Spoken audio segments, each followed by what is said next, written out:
Tout le monde connaît les bases du fonctionnement du corps humain. En même temps, c'est normal. On l'expérimente depuis qu'on est tout petit, à savoir ce que notre corps peut supporter et puis les limites qu'il peut y avoir aussi. On dit qu'il faut prendre soin de ce corps, mais pour ça, nous avons besoin de connaître son fonctionnement. Mais qu'en est-il de notre planète? Il faut prendre soin d'elle aussi, non? Mais connais-tu le fonctionnement de la Terre? Comment prendre soin d'elle si on ne sait même pas comment elle fonctionne? Dans cette vidéo, je voudrais te montrer les parallèles qu'il y a entre le corps humain et notre planète. Tu verras, c'est hyper similaire. Depuis qu'on est tout petit, on essaye un peu de voir ce qu'on peut faire et ce qu'on ne peut pas faire, même au niveau du corps humain. C'est-à-dire qu'on va mettre la main dans le feu et puis on va voir que ça brûle. Et puis on va se cogner quelque part et puis on va voir qu'on a un bleu. Ou même on va tomber et puis au pire des cas, on s'est cassé quelque chose. Et ça fait mal. Donc, très jeune, on s'aperçoit qu'en fait il y a un champ des choses possibles qu'on peut faire. Et à l'extérieur, si on va en dehors de cette limite, ça fait mal. Et au-delà de ça, plus tard on apprend un peu plus sur le fonctionnement du corps humain. Donc le corps humain, c'est un système en fait. Et ce système, il est composé de sous-systèmes qu'on appelle les organes. Donc il y a le cœur, le cerveau, le foie, les reins, les poumons, la peau, enfin voilà, les organes quoi. Je pense que tu sais de quoi je parle. Et ces organes, ils sont fabuleux. C'est vraiment des systèmes, des sous-systèmes du corps humain extraordinaires parce qu'ils ont la possibilité de faire fonctionner le tout, de se prendre des chocs ou d'être exposé à des stress, mais quand même de continuer le fonctionnement pour que nous, dans notre ensemble, on puisse vivre. Mais quelquefois, nous tombons malades. Et en fait, j'aimerais bien prendre l'exemple de l'alcool, qui est en fait une sorte de pollution qu'on fait subir à notre corps et qui a certains impacts. Donc, l'alcool, c'est digéré plus ou moins par le foie qui va changer cette substance en des substances qui ne sont pas nocives pour notre corps. Si on en boit un peu, c'est pas grave. Le foie, il peut faire ça. Mais si on en boit beaucoup, sur de longues durées, en fait, c'est comme si on était au boulot avec une pile de dossiers qui croient sur le bureau et qu'au bout d'un moment, on se dit mais quand est-ce que je suis censée finir ça quoi? C'est pas possible.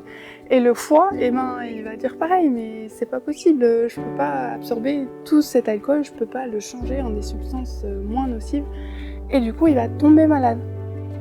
Et bon, je suis pas une experte dans ce domaine, mais j'ai lu que il y a 3 étapes de la maladie du foie liée à l'alcool. Donc la première étape, c'est la stéatose. La deuxième étape, c'est l'hépatite alcoolique aiguë. Et ces 2 maladies, en fait, elles sont réversibles. C'est-à-dire que si on arrête de boire de l'alcool à ce moment-là, si on fait en sorte de guérir, oui, on peut encore guérir, c'est possible. Le foie, il va pouvoir se régénérer et fonctionner après comme c'était le cas au début. Mais si on continue encore à polluer encore plus notre corps avec l'alcool, on va arriver à ce qu'on appelle la cirrhose. Je pense qu'on a déjà tous entendu parler de ce mot. Et en fait, quand on a la cirrhose du foie, on a un sérieux problème parce que ça, c'est une maladie irréversible. C'est-à-dire qu'une fois que le foie est dans cet état, il va plus jamais fonctionner de la même manière qu'au début. Il va plus jamais nous rendre ce service en fait. Et donc là, on a un sérieux problème. Donc il existe des maladies réversibles, on est malade mais après on peut en guérir.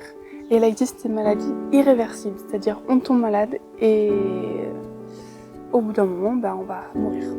Parce que notre corps humain, il va plus fonctionner. Et d'ailleurs, une chose que je n'ai pas encore dit, mais que tu sais très bien, c'est que le fonctionnement de nos organes, ils sont interdépendants, ils sont liés les uns aux autres. C'est-à-dire que s'il y a un organe qui ne fonctionne plus, c'est tout le système du corps humain qui risque au bout d'un moment de ne plus fonctionner.